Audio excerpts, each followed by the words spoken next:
What is up, ladies and gents? Well, don't do that. Let's not ruin the surprise just yet. But yes, hello, everybody. It is your friendly neighborhood BJJ. Now I'm going to turn it over to my friend Tim, who I certainly have not greeted on a show earlier today that we tried to do. Tim, how are you doing, sir? I'm doing quite well for the second time around. It's great to talk with you one more time. Listen, they may not have gremlins in my home office. They may or may not have messed around with my roadcaster. But I think it's swirled away. I think we're good to go. It's great to be back. We got a bunch of good topics. Listen. Jiu-Jitsu has been juicy this week, and there's some things we're gonna have to address. We're gonna have to talk about. I can't wait. Yeah, the people are saying there is still an echo for Tim, so I'm going to try something here. We're now getting into deep matters, so I'm going to do something. I am going to go without my pristine sound. Okay. So that might be dangerous, because I'm now going without my roadcaster. So now Tim is hearing me with my junky speaker. Yes. And it sounds terrible on my side, right? Yes. Okay, well, that's what we're going to have to do. Do I still have an echo? That's the question. That is the great question. So if people in the comments can let us know if Tim still has an echo, that would be great, given the fact that I have unplugged my stuff, because it may be more on his end. Tim has less echo. What? That's not helpful. It's either on or off. This is binary. That's a terrible answer, not the one we were looking for. And usually my echo cancellation does assure that it's going to be okay. And he says he just sounds different than RAF, I guess not an echo.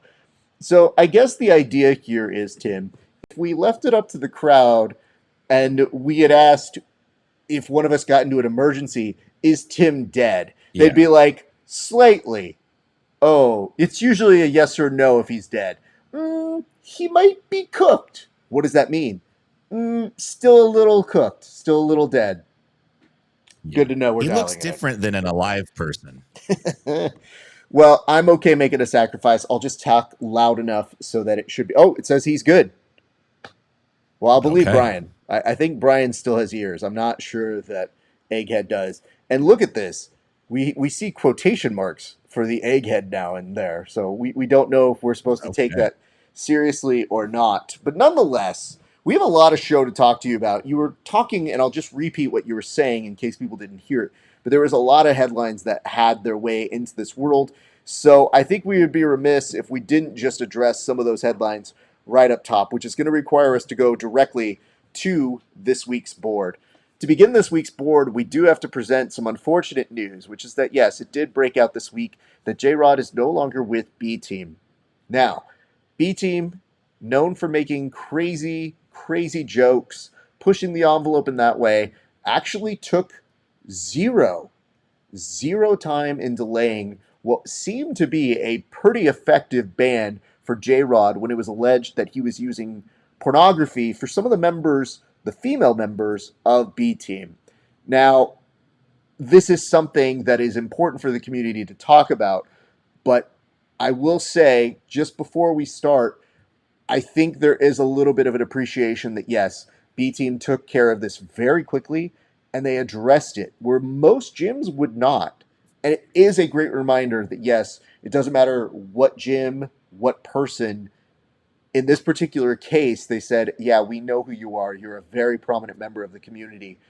And they seem to say that even you are not going to be above recourse on this. So, Tim, what were your initial thoughts when you did see this news break out? And was there any kind of takeaways that you were able to take from this specific example and case? Yeah, my initial instinct, Raph, was I was just disappointed. Not just like, oh, J-Rod, I'm disappointed in you. I was just disappointed for jiu-jitsu because it just feels like every time jiu-jitsu tries to make a little headway, we got some big moves. PGF's got this big announcement, and it's like, no, it's J-Rod booted from the B team. That's the story of the day that we got to talk about. And it wasn't a great story. And at the same time, this is a young guy with a ton of potential. with who seemed to be going in a good direction, and now he derails himself in a way that is gonna hurt him, right? It's gonna hurt. It's gonna cost something. And that doesn't specifically mean money, but it's gonna cost you something. You're gonna have to figure that out. So, disappointed in that. And then at the same time, disappointed for these ladies who were like, it's hard enough already to get women to train jujitsu. I have a women's jujitsu program out here in Nashville. I give it away. It's free. If you're a lady and you want to train, just come. Every other Tuesday night, we got a ladies class. Come. Everybody can come. It's super hard to get women to come and train. It's already difficult. And then when stuff like this goes down, it just reinforces that resistance and makes it even harder. So at a certain point, these guys that want to be professional athletes in these academies with these students and these professors and instructors and coaches, gonna have to take care of culture in a better way. Gonna have to, everyone is so on the lookout for certain red flags that they miss the others, and one of those things is just having a strong culture that doesn't sexualize jujitsu, that doesn't sexualize the students, that keeps it about the sport and the martial art that we all love, that gives us so much, that gave us each other. Don't desecrate that. So it's just a bummer all the way around. I'm glad they handled it. I really am. And I like Craig. I get what Craig is doing. But listen, Craig, you're barely getting by on this one, in my opinion, because you got all this shit you do and you put it out there on Instagram, and yes, it's entertainment. I get it. But man, you got some good karma, some goodwill in the jiu-jitsu community's bank account. And I think you had to make a withdrawal on this one. I think you did the right thing, but man, like, we're trying to make money. We're trying to grow this into something real. We got to stop derailing it. It's so ridiculous. So anyway, sucks that it happened, man. Overall, sucks that it happened. I hope that, the ladies are okay, and I hope J-Rod can figure it out. I really do. So thank you for that, Tim. Let me just kind of bring in my small 2 cents here, and I'm not sure if it's any different from what you had to say, but it is pointing out one thing, which is, okay, we understand that this is a problem within the community. If you're in the comment section or making memes about this, I really just want you to think really heavily about what you're doing here. I have seen some defenses that say, no, no, no, no, we need to make fun of this because satire. Okay. I don't know that many of you qualify as the next Mark Twain with your understanding of satire. You probably are just really riding a wave of creating this culture that I think makes women more apprehensive to be a part of. Why is that? Well, hey, listen, doing one joke is fine, and I understand it. We all make jokes here. But I think before you post it, probably ask yourself, if you're a female or you have a female friend at an academy, what good does this post saying the equivalent of no Diddy really do to advance any kind of awareness? It's a lot of you who probably same thought or mentality figure, you know what, we really got that Epstein case by adding these 45 memes about it. I'm doing my part. I just think it's probably better to actually help people in that particular case. And if you feel the need to meme, that's perfectly fine. But they seem like the lowest common denominator jokes. Like every single time, I don't know that you would post that if you had a lady next to you or a female or if that was your sister. So just be smart about what you're doing, because the culture's sort of instinct to go, oh, it's really up to the line and pushing the edge, is precisely the reason why so many women feel so awkward in so many jiu-jitsu gyms. So Just something to think about.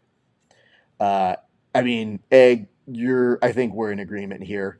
It's those who keep saying satire, I don't think that word means what they think it means. Yes, 100% is the Princess Bride moment. It's just, it's using like this weird shield of like satire from personal responsibility, which, listen, nobody's telling you can't. There's not necessarily a Gestapo. I mean, who knows, given this climate of culture. But for the most part, you can do the jokes. It's just, why are you doing the jokes? And what service do you get? And if you're a meme page, you're definitely getting a lot more looks based off of that. And maybe the culture, maybe the group of jiu-jitsu practitioners laugh at it and they give you a cheap laugh. Yeah, maybe. But I don't know what long term that does. So, just a thought before you post it. And I'll be honest, I haven't seen one yet that I thought was funny. So, just in terms of a joke construction, y'all can do better. Having said that, we're now going to get into happier news because it does look like we got the long awaited results and news from the PGF. So, a lot of you have been asking us in particular, hey, what do you know about the PGF? And every single time I've had to respond with this particular response. Huh? Me? PGF? Know something? I don't. I do know some stuff, but now you are caught up to speed. The PGF is expanding to a 3-month process that will include weeks in between the draft and then the actual season, where there will be a week in between play, and then another series of weeks, a break if you would, before the grand finale in early September. So I guess what I'm telling you guys is, we're excited here. We're glad we could finally talk about it because we get nuggets of information, not the whole thing. So even if we were to be held up at gunpoint, we probably would have been murdered because we go, I only know it's a weekly format because they're trying to get scheduling and that's all I know. But now we can talk a little bit about it. Now let's talk about the implications. Tim, what are some of the implications of making a week-long format now spread out into 3 months? Well, it does a couple of things. One is it really legitimizes a season as a season. One of the hard sells of a season is to say this is a season and then it's over in 5 days. It's like, how do you tell that to your dad? Like, oh, I'm going to be on this new season. It's over in 5 days. So now that it's stretched out, right? It's a true season and it has that true seasonal feel to it. The week in between gives a lot of time for stories to develop. It gives time for content to be distributed and put out there. So it's really a stretching out of the process so we could take a deeper dive into it. And honestly, this is the big news this week. This is what we all should have been talking about the entire week. This is the first time this has ever happened. It's truly a big deal. There's a lot of people that are like, they're not sure. They like the PGF. They're like, what? This is going to play very, very well. That's my prediction. When this goes out there, it's going to play very well. Pay attention for draft day. It's coming up on June 25th. We're going to have a lot of time to break down every single fight that happens. In the past, man, we had to bust that show out we're up till 1 a.m. trying to bust it out. Now we got time to really sit on it and deal with it and work it into something great for the viewer. So I'm stoked, man. Well said, Tim. And I think you brought up kind of the point of analysis that I wanted to get into, which was, listen, guys, I think that we've always done a pretty good job here at the show. I don't think you know how much time goes into the actual project that we do when it's a week-long event. Now, I know we talk a lot about the athletes having to do a marathon, and that is 100% true. But we're not far there. Literally, the planning for the next show would happen at midnight. Like, it would be us getting it together, and there would be some highlights that I go, that'd be cool to show. Too bad I'm already asleep. That would be cool to put on this week's board. Too bad I'm dead. on the inside. So we had come up with different ways. I will tell you this: pros and cons. Pro, I think for the athletes, this is a big win. I think if you are an athlete involved with the PGF, your body's going to get more time to recuperate. Second, it's going to give you the opportunity to actually feel like a professional athlete. Not that you didn't when you went to the PGF for a 1 week experience, but that almost felt kind of like going away to summer camp for a week. You'd see your parents, you'd see your friends shortly thereafter. But 3 months now becomes akin to when you see certain teams go and take trips to go away and come back. It's similar to a football weekly schedule. You go and perform, you come back, you go out again. It's a travel gig. And really, our athletes don't have that experience. They don't know what it's like to actually travel as being part of their sport for the same event. They may themselves be traveling to different individual events, and that may have prepared them adequately, at least for the constraints of travel, but it doesn't mean that they had the same objective that they're working season long to get to. Additionally, it does harken back to the original origins of the PGF. So, yes, it does come nicely full circle. I would argue, though, this was always the goal, just now we're closer to actually manifesting it with a lot of names that you recognize and with good purpose and potentially a very exciting place to watch it. Again, don't ask me about that. I'm not answering those questions. So I'll put that out there for you guys. Having said all this, cons. I mean, getting to Vegas is a bit of a, you know, logistical nightmare for a lot of people. And there are a lot of people behind the scenes who put this together. So it will mean that you will not see everybody in the same way that we have seen it before. Even the show, we're going to figure out exactly how we're doing it. A lot of it will be done remotely. But, we're looking into things on maybe making some surprises and trying to be out there if we can. But it's going to be a little bit different. So you should probably put that into your expectations. Whether that is a good or a bad thing, we don't know yet. But we do know that interesting as it was in the past, maybe if so, more.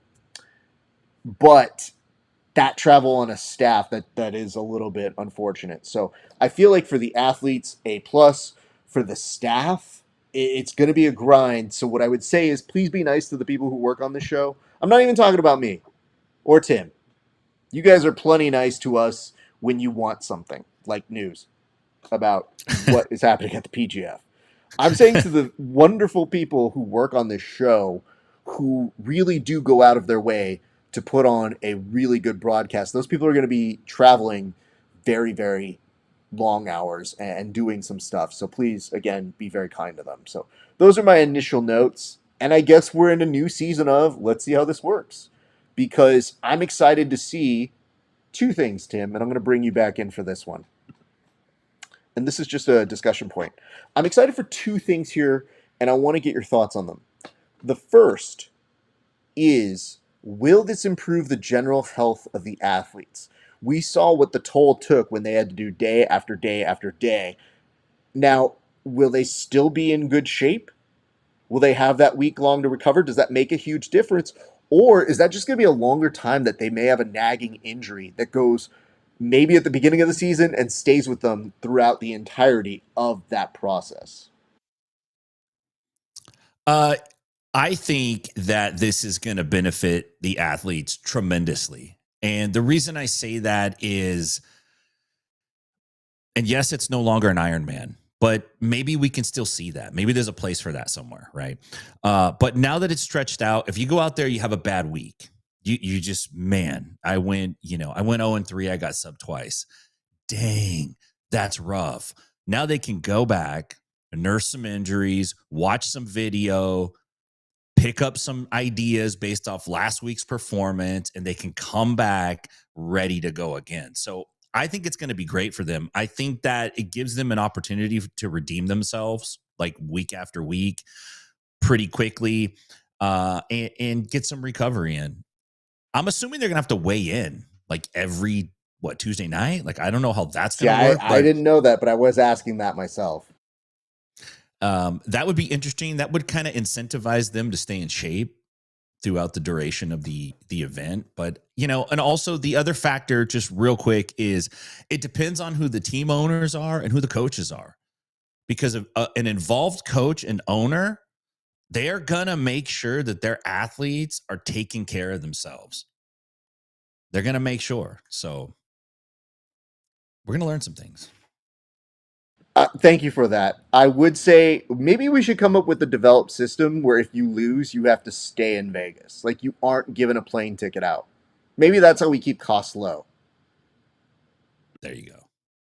It says here from Egghead, it says athletes will be able to strategies with coaches. Huge. UK, KW. Okay. Oh, there we go. The unknowns. Okay. See, I'm glad he's decoding his own language here.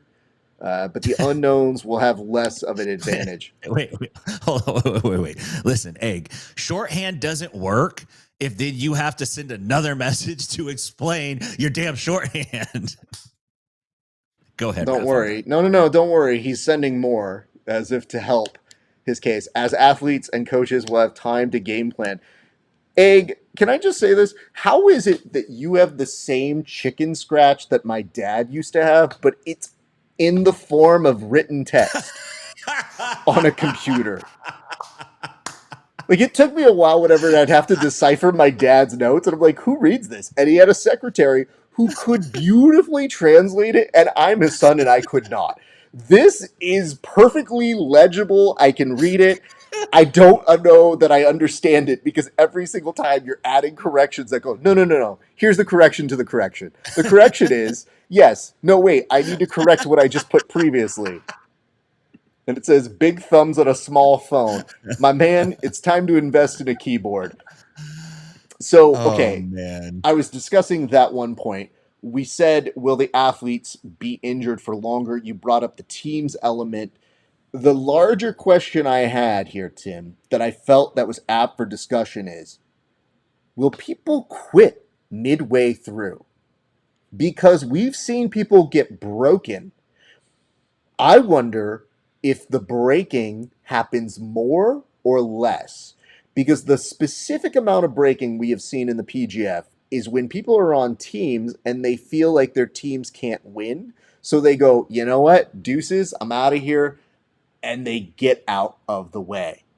What happens if you have to continuously go back and travel, and you are the equivalent of, let's say, I don't know, the lovable Chicago Cubs, where maybe you might have a good season, but it's not going to give you anything in the playoffs? Like, I wonder if there is a go home mentality that is either quieter or more present in this series. Yeah, I think that's going to be a factor. I actually think it's going to go both ways, and I'll explain that. But that's a really good point, because when you're there for 4 or 5 days straight, it's a little easier to gut it out. Just be like, okay, I just got to be here till Friday, and you're around all the boys, and everybody's like, your teammates you're staying in the same place. Like, I don't want to let these guys down, right? Man, these guys, like, I'm gonna stick it out. I'm gonna stay. But if you got to go home and think about it, and then you come back and you have another bad week, and you go home and you come back, and then your team, it becomes evident by, week 3, like, you ain't gonna do it. It could be rough to convince yourself to stick it out. Now, I hope that there's some kind of monetary penalty that would take place. If you don't finish the season, then obviously you shouldn't get paid for the whole season. But that's above my pay grade. I just talk. The other thing is, I think we're going to see the guys that do well are going to be the ones that stay in Vegas. And I think that's going to probably be the first trend we see with the athletes, where they're like, you know what? For PGF, I make arrangements and I stay in Vegas for 6 weeks, and I just stay out there and I'm part of it. So I think it'll go both ways. I think you'll see people go home, and you'll also see people go, I'm going to go stay in Vegas for the rest of the season. Like, we got a chance. These guys are already there. They're doing great. I can train with them. I'm going. Thank you for that, Tim. Uh, I do notice this though, as we start to talk about all these athletes, that now we're getting a whole bunch of different scenarios that people are coming up with, which is, well, what if this happens, then does this happen? Does this happen and this happen? Like, I think there's so much that we don't necessarily know in this particular case, so we're all going to take this journey together. And I feel like as we take this journey together, there are going to be learning curves. And I really hope that you guys are patient with this because Lord knows we don't know how this is going to go. And Tim, you were even previewing other things where you were talking about the individuals who might be involved, the coaches who might be involved. We don't know those things. So even when I hear rumors of it, no, no, don't know. Not aware of it. You don't have the money to do it. Even if you could shake us down. I don't think anybody has any money to bribe us. Like, I would like to say that people have money because jiu-jitsu is so poor, but I think in order to do any kind of jiu-jitsu bribe that's worth like the equivalent of $1 million, I can't even think of a financial figure that would secure our lives, Tim.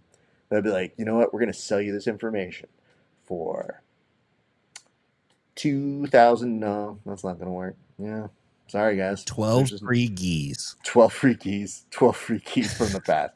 They have to be quality show your roll geese. No you show your rolls. Thank you. Yeah. Having said that, we're now going to move to our next topic, which is that of a streak. So in this particular case here, we are talking about is the streak is the real streak 166. So Tim, what specifically are we talking about here when we ask about the streak being 166? Well, I'm glad you asked. Last week or the week before, we had a discussion about 300-0 versus 400-0 and these glorified records that we hear about that are impossible to verify. I'm not saying that they're not that record, so relax. I love the BJJ lifestyle just as much as anybody. I'm just saying they're unverified. That's just a fact. I'm just stating facts.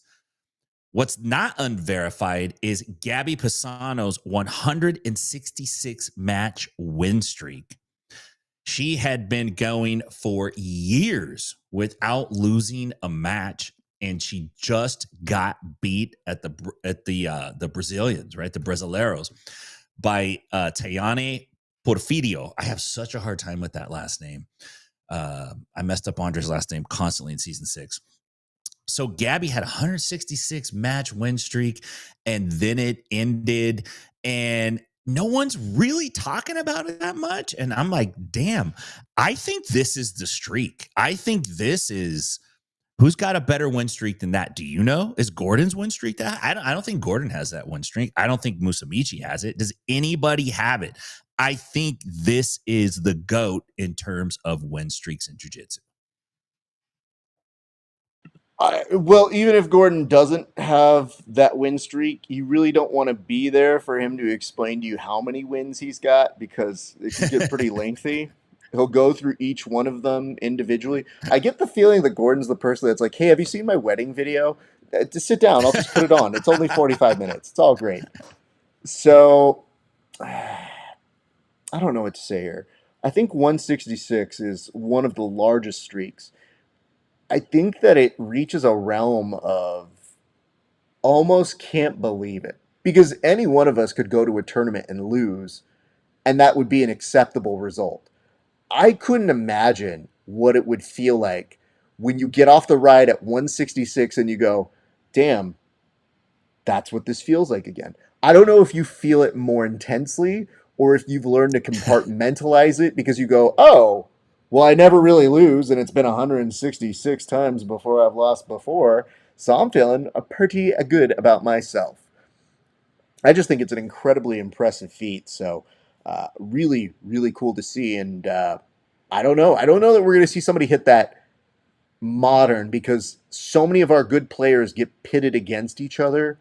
It is remarkable that we saw it go that far. So it's a definite new high mark.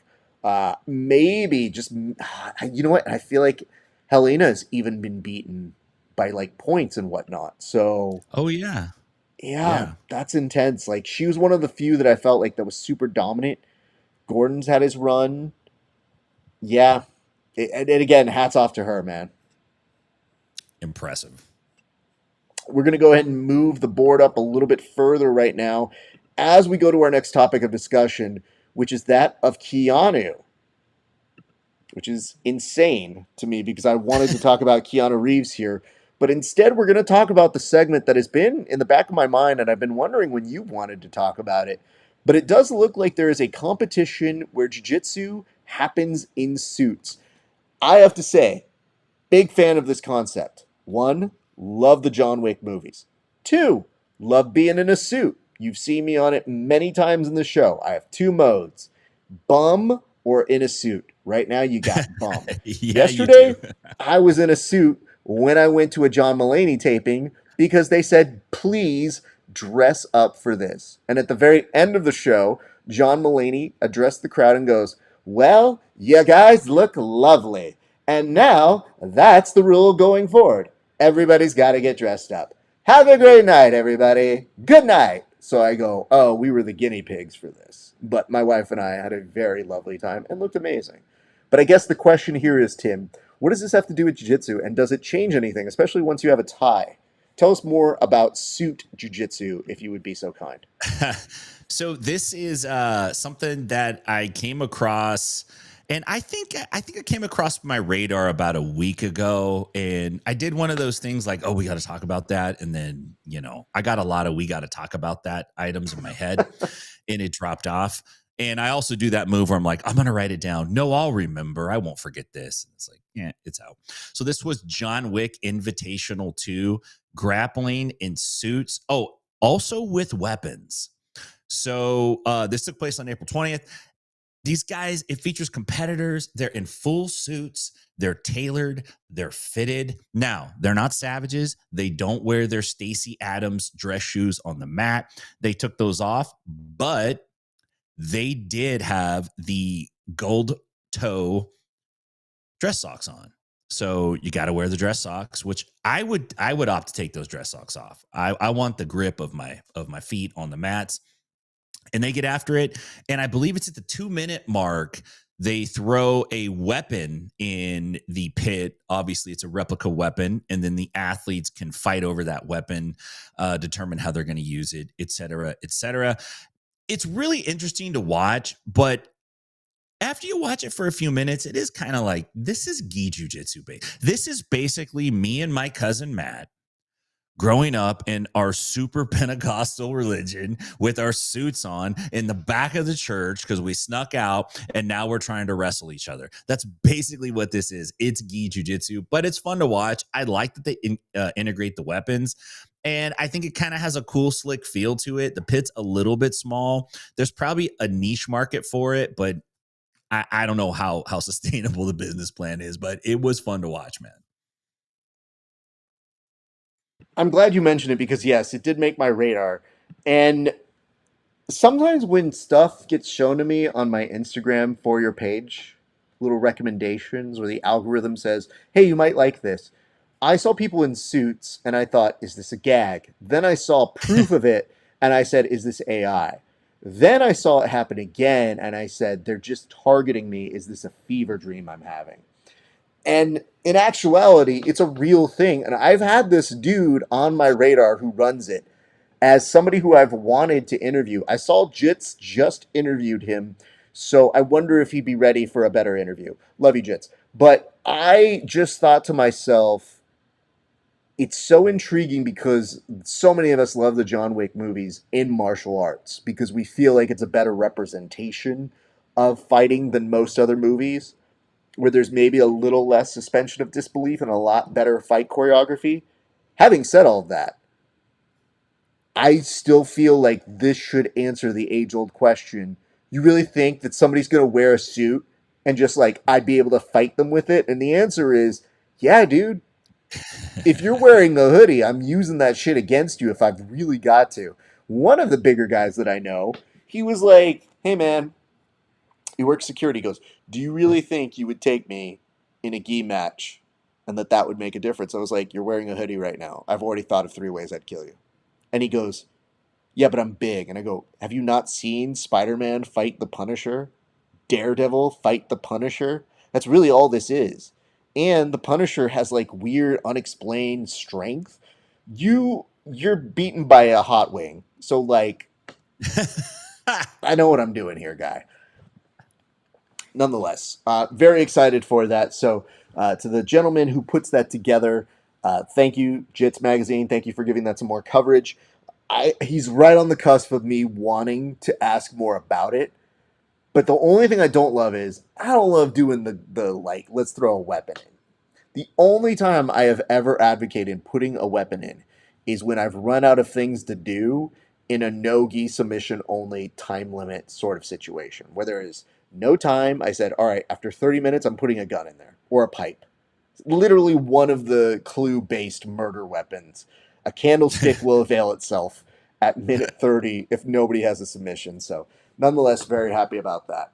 Well, we now will advance this board yet again to talk about our next topic, which is that look at this.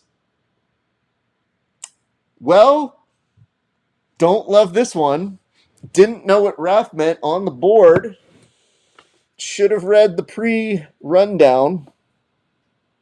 Okay, so the first one being Keanu. I was excited to talk about because I have a shitty Keanu Reeves impression that I used to do. And by the way, made it to a semifinal in a fall festival Shakespeare adaptation reading competition when I did Shakespeare as played by Keanu Reeves, Arnold Schwarzenegger, and Sean Connery. And they said these impressions are pretty good. And the issue that I had was people were like, Keanu Reeves would never do Shakespeare. And I go, actually, he was in the movie Much Ado About Nothing. So my man has done Shakespeare. And that did me good wonders. Now you put my name on the board. And I thought, all right, this is a freeform talk. I can talk about whatever I want to talk about. Nope, it's Hulk Hogan. All right. So what does this acronym mean here, Tim? What does RAF mean to the now general, very confused public? Well, I'm glad you asked me that, brother. I'm going to show you my pythons first. My 13-inch pythons. Can't and then I'm going to tell you fast enough. Moving myself out.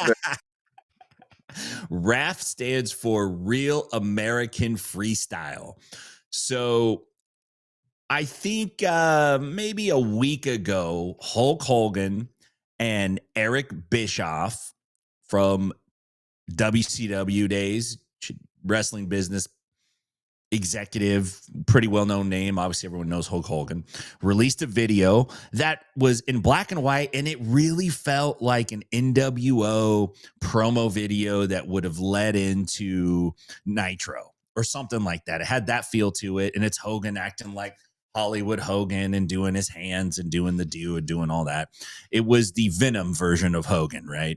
And they announced that they're going to be doing a new thing, Real American Freestyle. So this is going to be unscripted freestyle wrestling matches, genuine Olympic freestyle wrestling matches.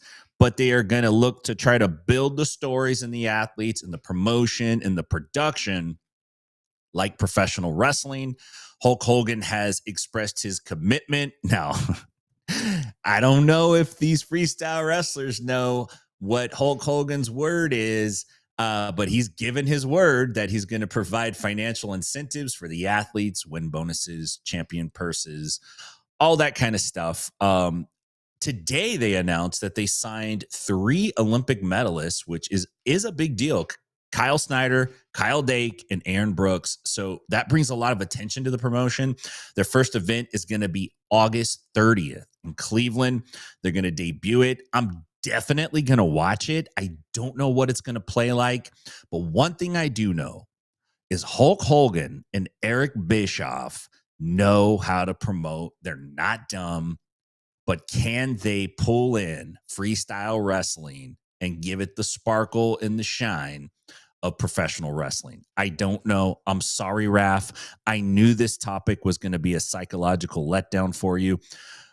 I didn't mean to do that to you, but I also kind of thought it was funny too. So there you have it. Do you understand that my friends were the first to bring this up to me? And they said, "Hey, Raf, do you know what this acronym means?" And I was like, "What?" They're like, "RAF." And I go, "It's not an acronym. It's in my name, my nickname, if you would. Half of my name." No, no, no, no, the Hogan thing. Hmm? No, no, no. And then I had this moment where they were sending me memes. And so I was ahead of it, which I felt good about. Being associated with anything Hogan in the year of our Lord, 2025, is not necessarily something anybody looks or aspires to. Additionally, Eric Bischoff was very good at television for a period of 3 years. Let's say three. Can they do it? It's possible. Sometimes things have a way of coming back full circle. Is it likely? No. Here's why. Those three talents, though, incredible. That's a big, big get for them. Do they know how to play up to that style? I am uncertain of. A lot of really good wrestlers tend to have to suppress their personality so that they can be hardcore and get those wins, which is not super exciting. But if you have somebody who knows how to cut promos, that'd be good. It's just Hogan's forte of promos were 80s, 90s. So I don't know that you're going to get the kind of Shawn Michaels apprenticing these people to bring out their best of their personalities for NXT sort of, and doing a lot of, "Hey man, that was good, but can I get at least three more brothers in there? You got to throw brother in there." It's like, you don't. Sir, just You got, do your wrestling match. you got to grow your hair out. Do you have any shoe polish? Brother, you got to at least throw a little here and a little here. It's going to be great. I think the weirdest part that nobody's considered is, yes, these are real wrestlers, but none of them have had Hogan creative control. So Hulk Hogan might be doing this just so he can get one more title run right at the very end when you least expect it. One of these guys is going to have sand in their eyes. Is he dead? He's just going to do this. And then all of a sudden, Hulk Hogan is coming out there to win the day, get one last title run that the WWE was not going to give him. So Oh man. I wish you wrestlers well. I would just say you would do well to read up on some references to be ready for it. Nonetheless, thank you for that, Tim. We will keep eyes on that, unfortunately. Whatever. And starting in Ohio, you know what? You deserve this one, Ohio. God bless. I've never been more okay with an organization that feels somewhat nefarious starting in Ohio because I think, yeah, that checks out. That should happen there. So we'll come back to that again. We do have some congratulations to give here. Looking by this photo, it is one of our own, one who was in here, I think, a little bit earlier when we were making our announcements about the PGF. Tim, what is this beautiful photo that you have put not once but dose into the chat? What is it, and what is it that we are looking at right now? So over the weekend, last weekend, PGF commissioner and good friend of ours, Brandon McCatherine, was promoted to a black belt in the gi. He is widely known as a 10th Planet black belt. And he was recently given his black belt by the legendary Carlos Machado. And I had the chance to chat with him a little bit about it. He came up to Nashville on Wednesday night and dropped by, taught a class for us, which was great. And I asked him, like, how long have you been working on this, man? Like, well, what's up with that? And he's like, he said, you know, in the way that only Brandon can talk, he's like, I've been doing it for quite a while, man. I just, I was keeping it under my hat. I don't want to make a big deal. So he got his black belt. Awesome. Carlos Machado's great. Fantastic jiu-jitsu. Great dude. So not a better guy to get it from in the gi. So congrats to Brandon, man. That's a great accomplishment. That was your form of congratulations. I also had one that I wanted to give out to a friend. Um, this is actually from pal of the show, Drew Sklove. So Drew put together this idea that for his 40th birthday, he wanted to have 40 rounds. Now, here's how it worked. Each person would go online and pay a certain amount of money to roll with him. Now, it wasn't for him, it was for the charity Tap Cancer Out. So it was for good. But that meant the earlier people that went, they paid about $20 for a 3-minute slot that would then be donated to Tap Cancer Out. As they got to the end, those last slots were going for as much as $100. So I thought, hey man, this is a perfect opportunity to attack Drew because he's a pretty tough grappler, and if he got it like super demolished by all these other people, it's going to be one of my best shots at beating this guy straight up. They sold out. So by the time I looked to get a ticket to go and punch my ticket there, my man was already high in demand. Well, they extended a beautiful invite for us to go and go see the festivities, and I did go see it. And I want to narrate this for you, Tim, because it'll give you a little bit of a sense of what you didn't get to see there live. But this was encapsulated by one final roll for 3 minutes. And you may recognize the Modelo chasing Jeff Glover here, getting in a quick shotgun beer before they have their 3-minute roll. And look at this. The hug already starts off in a bad space. Now with bad intentions, Drew Sklove was looking to try and get something in, but the very wily one Jeff Glover not able to sustain a full takedown, so they get to the ground all the way through. I want to give props to this entire team because you're seeing only a fraction of the amount of live people who were in attendance. I should also point out the Donkey Guard was getting a huge pop from the crowd as everybody seemed super excited that this was going on. This may be the only time an ankle pick has ever paid off for Jeff Glover. Nonetheless, Drew takes the back, can't maintain the back because this is roll, 40 of 40 for him. And what was really great about this whole event is that you walked in, there was a bounce castle, there were families, and you got to see the extent of the full street sports community. And although functionary at the very end, just kind of a fun role to end things, everybody here was trying to murder Drew. I kid you not. Everybody else seemed to have my idea because some of these people were gunning for his head with darces, guillotines, a heavy. They were not letting him have easy rolls. And I'm not going to lie to you, there was a moment in time where I thought maybe I just take a roll so that I could give him 3 minutes off. And his wife very hilariously told me, yeah, people did that. People wanted to make sure he was going to make it till the end. And as you can see here, things almost getting dicey for Drew. And the crowd is very lively here. So yes, outside there were vendors.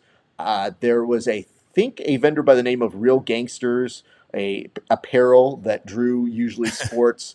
So it was really cool to see that community come together and just enjoy this.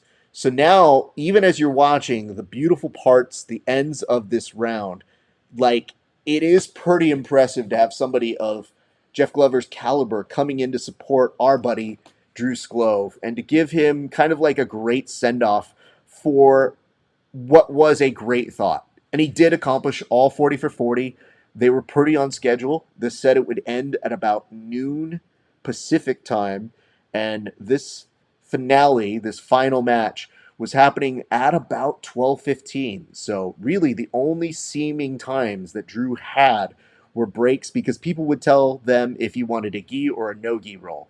So this man went from gi one round to then going no gi to then putting on a rash guard in one for a sponsor, taking off the rash guard, probably because he was overheating, and still giving you something fun to watch. Now, what you're going to see here is everybody counting it down, and it just felt like the end of a movie where everybody got these confetti guns. They blowed it at Drew. Definitely raised a good amount of money for charity, and I want to give some props to not only Jeff Glover, who came through for Drew at the very end, but for that entire group of individuals. It is one of the most unique things that I have ever seen. So I'm not saying he's the only person that has done this. I know other people have done birthday rolls like this, but I think it is commendable to have something with such a great purpose and see the community show out for him. So props to Drew, props to that street sports family. It was really great. And thank you for the invite. I appreciated being out there. So Yeah, that's a great idea. now that we've done the functionary sort of congratulations here, uh, I think that opens our karma to doing the shitty version of our show, which is talking about this week's low light highlight. What is the fight of the week that you found for us this week, Tim? This is a very, very special fight. And I want to set the context because, and listen, I'm not anti cop. Just get that out of your head. But I am saying if you've ever been messed with by a cop and you're a dude, you for sure have had the fantasy of saying, take your gun and your badge and take it off and we'll throw dukes and then we'll see what's up. And this appears to be maybe Mexico. The police officer obliged street dude. He dumps his gear off and these guys throw down. And I gotta say, I respect it. It's a fight. And if you pay attention the whole time, I'll call it out when I walk through it. But yeah, anyway, great fight. Like nothing I've ever seen before. I can't believe this cop did this. This was wild. A lot of fun to watch. Okay. It should be noted that the harder you try to say that you're not anti-police, the more lists you do go on. So just keep that in mind in terms of relevancy. But why don't we go ahead and go straight to that very, very good fight that you have selected for us. I will put that on right now and narrate it for us if you would be so kind, Tim. All right, so they're setting up the ground rules right now, and cop dude, they throw a couple punches, and he's like, "All right," vest comes off, and now he covers up good, and he's swinging left and right hooks off the cover up. You could tell, and he catches homie a couple times with the flea market Gucci shorts on, and we got Oscar De La Roya. He's doing some good dukes and like some good fakes, and then they lock up, and this is where Cop Bro messed up. And if you pay attention, Cop Bro still has his gun on him. They go for a takedown. Now bystander jumps in, and there's another cop watching. Now here's where cop guy messes up. He doesn't do a proper technical stand-up. He takes 2 boots to the head, 3 boots to the head. His partner, not very much help. He doesn't have a 6th. They keep going. He's like, all right, I'm going to get mine back. Not one time does this cop pull the weapon. Oh, yeah, sorry about that. Eddie Bravo texted me once recording the video. Apologies. Yeah, the video was so good, Eddie had to jump into it somehow. Hey, have you seen that one video of that one cop? That's crazy. I mean, the weirdest part is that cop, he was so crazy. He took so many hits. I was just thinking, I gotta sign that other guy up for a CJJ now. Like, don't I? I think that's what I have to do. Look at the horizon. That's flat Earth. Yeah. All right. Let me start by narrating my version of this. Thank you for that. I want to point this out very quickly because it will be the most present thing you said, which is that Tim mentioned at the very top of it that it probably happened in Mexico. And I know it didn't happen in Mexico for this very reason. There is no Mexico filter on this. So I do not see it in yellow or sequin green. So whenever you get those combinations of colors, you know you're in Mexico as per Netflix or any movie you have ever seen. Let's go straight into this footage. Here's what I love about this dude. The vest coming off is the same thing. Like, it's the cop version of taking off your shirt in a street fight. It's like, nope, this is how we're doing this. Cop squares up. He's going to go straight in. You're right. He does start with some good bobbing and weaving. And he looks at him. This is where the taunting happens, where he goes, nah, man, that wasn't shit. You could do better. And he says, yeah, I probably can, fam. Give me a second. Now, what are we looking at here with the homie? The homie over here is filming it. So we've got 2 angles, which begs the question, why is this not a remastered director's cut where I can get 2 different angles on this? Because I'd love to see what the face of the perp looks like. But I suppose they would not be coordinating that. I don't think they were friends after this. Nonetheless, a few strikes happen here. And you are right. This double, like, unders is where most people would have greater success.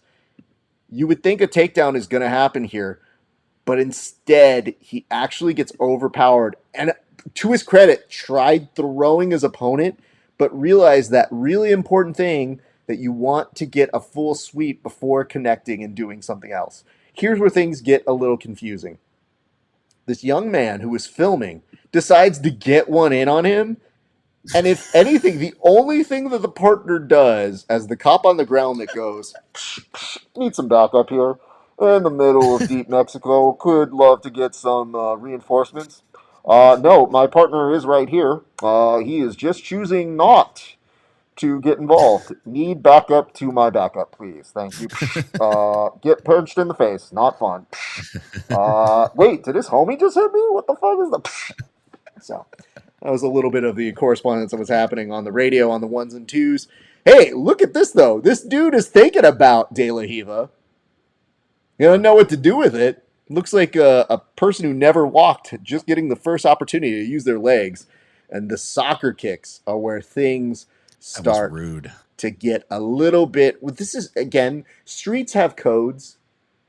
You don't soccer kick on the streets if you're doing a true boxing match. But guess what? All is fair in love and war. And this is my favorite is the backup now thinks rather than get involved, he's trying to moralize the dude and tell him like, hey man, that's not cool. Like stay in school, dude. Like read a book. Like, I don't know.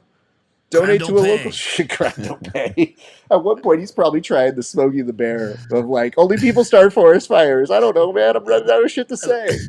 I don't mean to jump in, but listen, I think that wasn't his partner. I think he was just a ref. I think he was reffing. So they hired a ref to put him in a vest? He appears to be doing ref duties. He's not doing partner duties. Listen, dude, I've seen enough of Mike Beltran in person to know he wouldn't let this shit fly. This dude is the most you know what? Honestly, I have to go back here. I'm not going to lie. The ref dude on the left here, he looks like one of my former managers at Big Five who was terrible at his job. And there's nothing funnier than that dude looking like, hey, I wonder what he's up to now. Well, it looks like he's doing shit at breaking up fights. So he was as trash as I thought he was 25 years ago. The worst part here is, Tim, if you are a fighter, knowing when to walk away and take your dub and when to take your L's. This dude right here is thinking to himself, oh, look at this form at the very end. That's how you know he's been hit really hard. Tries. And then, of course, Eddie Bravo had to let you know what he thought about this fight. He was calling the fight right there. That was him throwing the towel in. Here's a question. And maybe you noticed this and I didn't a little bit earlier. Why does one hand appear to just have a white part to it and the other hand almost in a black glove? Yeah, I don't know. Maybe. Yeah, no, you're absolutely right. Maybe his glove comes off. Did he start with this? Might be a first. Did he start with a glove? Let's find out. I mean, I think he did. Hold on. He's gloved up. He's gloved up. Well, it's the vest comes off. Nope. He's definitely. No. He definitely had it one gloved it. So he Michael Jackson this fight. And that might have been where things were starting back. Here's what Skywalker. Here's what I have to tell you. Obi-Wan over here. This dude, here's what I love about losing a fight. You know you've lost a fight if you're trying to talk trash on the way out. Like, yeah, you guys better get off these streets. Cabrones, get the fuck out of my streets. Like, amazing. Well, Timothy, that was well worth our time. What I would ask for you right now is now that we've made it all the way to the end, I just want to point out just two quick things. One, Egg says Royal Air Force. Yes. On many occasions when I say my name, like somebody says, hey, can you type your name or your email? And I put RAF ESPARZA. It is definitely capitalized it. And it's made for some interesting responses from people over the years that thought, why do you capitalize all of them? I was like, it's the Royal Air Force. I didn't do it. It's auto text. I don't just do that. Thank you. But now it's a real American freestyle. Tight. Tim, I was told some information by a certain individual. Is it your birthday tomorrow? Yes, it is. I'll be 47 years old. Nah. All right. So I'm not doing a birthday. I'm not doing that. I'm not doing 47 rounds. That's bananas. But go ahead. That's very sad because I did organize that for you. So it's kind of hard to turn down. I mean, Jeff Glover's showing up with a Modelo, whether or not you do it. So just know that ahead of time. Nonetheless, happy birthday to you, Tim. But why don't you tell the people where they can find you and all of your amazing content, good sir? Yes, sir. You can find me on your favorite social media platform, Inside BJJ. If you're out in Nashville, come see me at 10th Planet Nashville.